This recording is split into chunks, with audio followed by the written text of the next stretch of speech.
दिव्य रामायण की सुंदर कथा का वर्णन आता है। परीक्षित के पूछे जाने पर सूर्यवंश की कथा का वर्णन हुआ।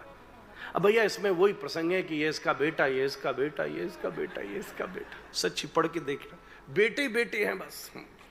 इसलिए मैं बेटे तो सब छोड़ूं, पर इन बेटों में जो सबका बाप आया है वो भगवान श्री राम है। गुरुदेव शुकदेव ने बड़े प्रेम से एक श्लोक में ही प्रभु श्री राम की गाथा का भागवत के 9वें स्कंद में वर्णन किया है। गुरुवर्थे त्यक्तराज्यो विचरदनुपनम पद्मपद्भ्याम प्रियाया पाणिस्पर्शा क्षमाभ्याम रजतपथरुजो यो हरीन्द्रानुजाभ्याम वैरूप्याक्षूर्पणख्या प्रियविरहरुषा रोपितस्ताब्धिर्बद्धसेतु खलदबदहन कौशलेन। भगवान ऋष्यशृंग को महाराज दशरथ ने बुलाया, सबसे पहले अश्वमेध यज्ञ किया और फिर सारी संपत्ति ऋष्यशृंग को दान में दे दी। बोले महाराज ये तो आप राज्य आप ही संभालो, हम क्या करेंगे इसका। तो उसके बदले गौ माता को प्रदान करके वापस पृथ्वी को ले लिया। विनती करी आप ऐसी कृपा कीजिए हमारे यहाँ श्रेष्ठ सूर्यवंश को संभालने वाला सज्जन पुत्र पैदा हो। यहाँ एक चीज समझने योग्य है, ऐसा नहीं था कि कोई महाराज दशरथ के यहाँ बच्चा पैदा नहीं हो रहा था, कोई यहाँ ऐसी प्रॉब्लम नहीं थी कि कोई बच्चा हो नहीं पा रहा था। ना ना ना ना, कोई ऐसी भाग्य का इशू या कोई ऐसा हेल्थ का इशू या कोई रिलेशनशिप का इशू, ऐसा कुछ भी नहीं था। I am very Frank towards it. बड़ी गहराई से वाल्मीकि रामायण पढ़ी जाए, महाराज दशरथ कहते हैं मुझे पुत्र क्यों चाहिए या संतति क्यों चाहिए, केवल अपने लिए नहीं चाहिए, इस मेरे पूरे सूर्यवंश की धरोहर को संभालने वाला व्यक्ति चाहिए। ये परंपरा साधारण नहीं है। इस सूर्यवंश में होने वाले हर एक राजा के ऊपर रामायण जैसी पुस्तक लिखी जा सकती है। क्या रघु को आप नॉर्मल समझते हैं? इतने प्रतापी राजा रघु के, इसलिए तो राम के आने के बाद भी इस वंश का नाम रामवंश नहीं है, रघुवंश है महाराज। इतने प्रतापी राजा थे। मैंने अभी कुछ दिनों पहले कथा की थी जोधपुर की तरफ, तो उस स्थान का नाम ही रघुवंश कुल था, हमारे मुरलीधर जी महाराज का। तो वहां रघुवंश के ऊपर खूब कथा हुई। वहां प्रसंग हमने सुनाया था कि रावण तक रघु महाराज से मिल चुके। उन्होंने महिमा सुनी कि इस पृथ्वी में कुछ गड़बड़ नहीं हो सकती, अब तक रघु रह रहे हैं। और एक प्रसंग आता है कि रावण महाराज रघु के पास आया और उसी समय, मुझे नहीं मालूम, यहाँ आचार्य विद्वान ब्राह्मण भी इतने सारे बैठे हैं, जब संध्या वंदन करते हैं, आप लोगों को नहीं पता होगा, पर संध्या वंदन में अघमर्षण की विधि होती है, जिस अघमर्षण में जल को नासिका से स्पर्श करके और फिर पीछे फेंका जाता है। महाराज रघु ने उस जल को बड़ी तेज फेंका, प्रसन्न हो गए। थोड़ी देर में दौड़ता हुआ एक ब्राह्मण आया, उसने प्रणाम किया, महाराज आपने मुझे बचा लिया।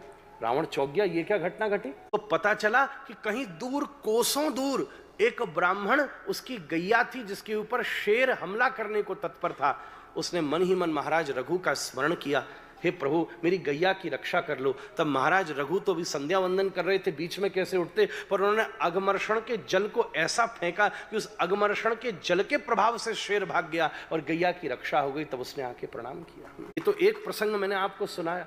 यहां तक भी वर्णन आता है कि एक बार रावण को पता चला कि इनका सारा बल इनकी पत्नी के पातिव्रत धर्म में है। तो रावण ने सोचा कि मैं वेश बदल के इनके पत्नी के पातिव्रत धर्म को नष्ट कर दूं। तो रावण वेश बदलने में तो निपुण था ही, ब्राह्मण का वेश बना के आया था सीता जी के हरण के लिए, साधु का वेश। तो उस समय ब्राह्मण तो था ही, साधु का वेश बना के आया। तो इस समय रघु का वेश बना कर आया। पत्नी बैठी थी, सबने स्वागत किया। रथ से उतरी, अंदर आई तो पत्नी पहचान गई, यहाँ पर रघु नहीं है। कैसे पहचाना आपने? बोले महाराज रघु जब रथ से उतरकर अपनी मातृभूमि में प्रवेश करते हैं तो सबसे पहले मातृभूमि को प्रणाम करते हैं। तुमने अपनी धरती माता को प्रणाम नहीं किया, इसलिए मैं पहचान गई। मेरा वेश धर के, मेरे पति का वेश धर के कोई और आया है। तो रावण भागा वहां से। उस समय महाराज रघु ने एक दिव्य तीर का सृजन किया जिससे वो रावण का वध करने वाले थे। देवताओं ने प्रार्थना करी तो छोड़ दिया। कहते हैं रावण उसी तीर को ले जाकर अपने महल में छुपा के रखता था। बड़ी लंबी कथा है अन्य पुराणों में। उस समय फिर स्वयं हनुमान जी महाराज गए। कथा तो बड़ी लंबी है, कभी भविष्य में सुनाने का अवसर मिला तो मैं कहूंगा। तब मंदोदरी को घुमा के उस तीर को लेकर आए और उसी तीर से भगवान श्री राम ने फिर रावण का वध किया।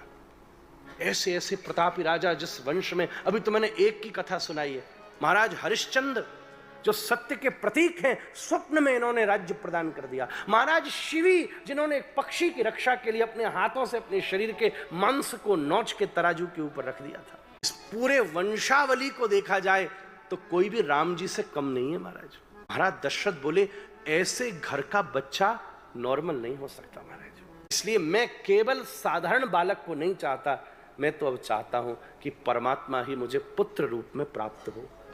उसके लिए वासना नहीं उपासना की जरूरत है। तब आपने यज्ञ किया। यज्ञ पुरुष उत्पन्न होकर तीनों पत्नियों को आशीर्वाद पायस प्रदान करते हैं।